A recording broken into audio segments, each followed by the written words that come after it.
So there was an old man rowing his boat on a lake when a frog swam up to him and yelled, "Hey, mister, I'm really a beautiful princess. If you kiss me, I'll change back and we'll live happily ever after." So the man scooped up the frog out of the water, put it inside the deep pocket of his rain jacket, and rowed to shore. All the while, the frog was calling out, "Hey, mister, I am really a gorgeous princess. Kiss me, and we'll live happily ever after." Still, the man said nothing and slowly walked toward town. Well, the frog was getting angry at being ignored and apparently scorned. "Why don't you kiss me? I told you that I'm really a beautiful princess." "Listen, lady," the man replied wearily, "I'm 93 years old. At this point in my life, I'd rather have a talking frog." Some of us perhaps can relate to that more than others.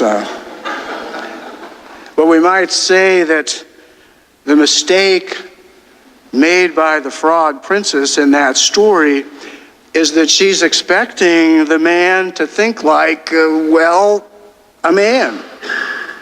But instead, the old man displays that sort of counterintuitive wisdom that is supposed to come with age and experience. I told that story because there's a line in today's gospel that, when you think about it, it seems rather odd.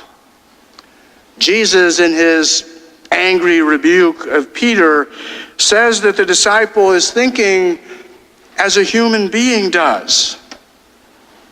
And I don't know about you, but if I were in the crowd that day, I'm sure that would have been the point when I would have raised my hand and said to Jesus, "How else am I supposed to think?" Peter's hopes and expectations about Jesus are perfectly natural. Jesus had captured Peter's imagination, and Peter hoped and even expected that eventually Jesus would be recognized and accepted by all the others. He's rooting for Jesus to succeed in the way Peter thought about that. So naturally, he's taken aback by the notion that people are going to reject Jesus. They're going to cause him to suffer greatly, and ultimately, they're going to kill him. The alternative to thinking as a human being does, presented in this passage, is thinking as God does. And on one level, of course, that's utterly impossible. Not one of us gets a God's eye view of any situation. Our assessment of how we should act or what should be done at any given moment is a limited and fallible and very human judgment. But the scriptures do speak about the possibility of having the mind of Christ, of conforming ourselves to the way Jesus approached the important issues of life. So, how did Jesus do that? Well, the Gospels fortunately provide us with many illustrations.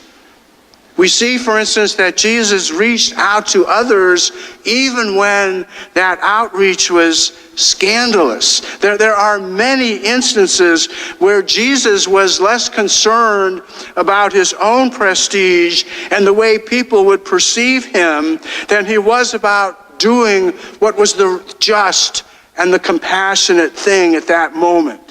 And there is finally, of course, the example of Jesus setting aside completely any regard for his own safety and welfare, giving himself up totally for others, even unto death.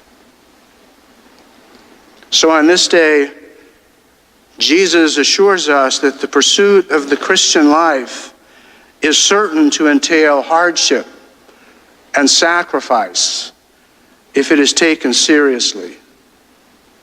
And while it does offer for sure a reward of great joy, it just as surely will bring pain as well.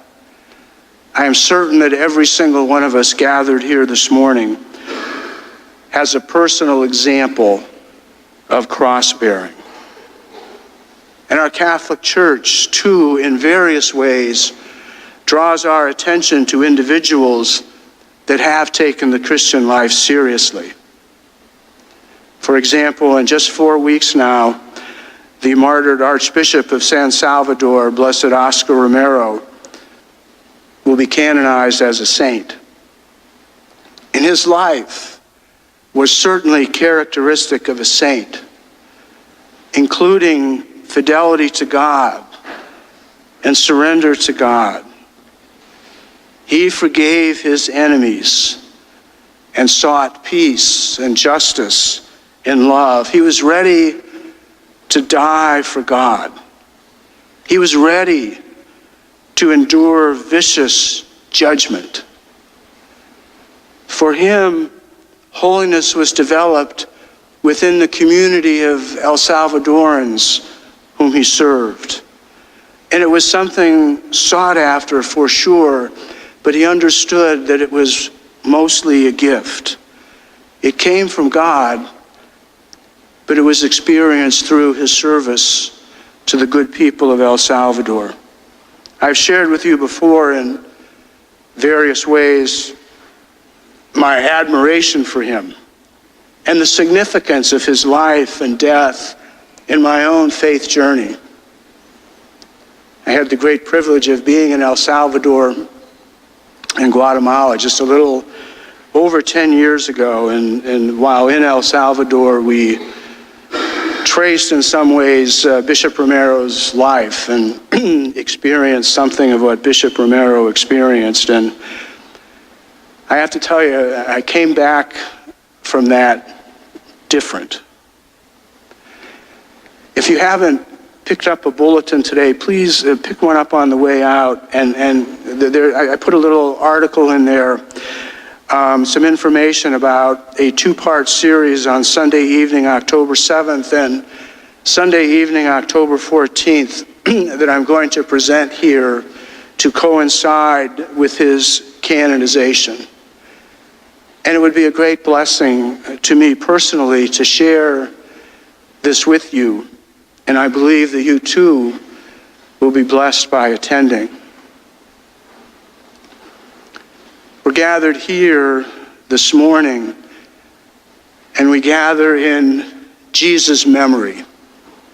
And we recall the suffering and death of an innocent man who was misunderstood and treated unjustly, and who also struggled to accept the sufferings that he foresaw, and who patiently gave his life so that you and I could have eternal life. And this story is at the heart of our collective memories. The memory of Jesus can be dangerous. It calls into question many of the easy assumptions about life and happiness and success that most people hold. It confronts us with the realities of misunderstandings and injustice and innocent suffering. It reminds us that even the one we confess as the Son of God had to struggle himself to accept God's will made present in the grim realities of that cross. And we see that the wisdom of the cross, after all, is about losing our lives, handing over our need for control, and throwing in our lot with this Jesus of Nazareth. And yet, the memory of Jesus also places before us the hope that God can and God does bring life out of suffering and death, and reminds us that suffering and death never have the last word in the Bible. And that's the good news for this morning. But actually, there is one other piece of good news. Father mentioned that in our church, we are honoring and blessing and praying for those who teach others about this faith that you and I have in Jesus Christ. And some, we all do that in a certain way, but our church wants us to, and we're so pleased to attend, especially to those who teach the faith in a more systematic way, perhaps, with lesson plans and things like that, and as teachers in our schools or in our PSR program. So we're going to do that right now, and I'm going to turn it over to Father now for this.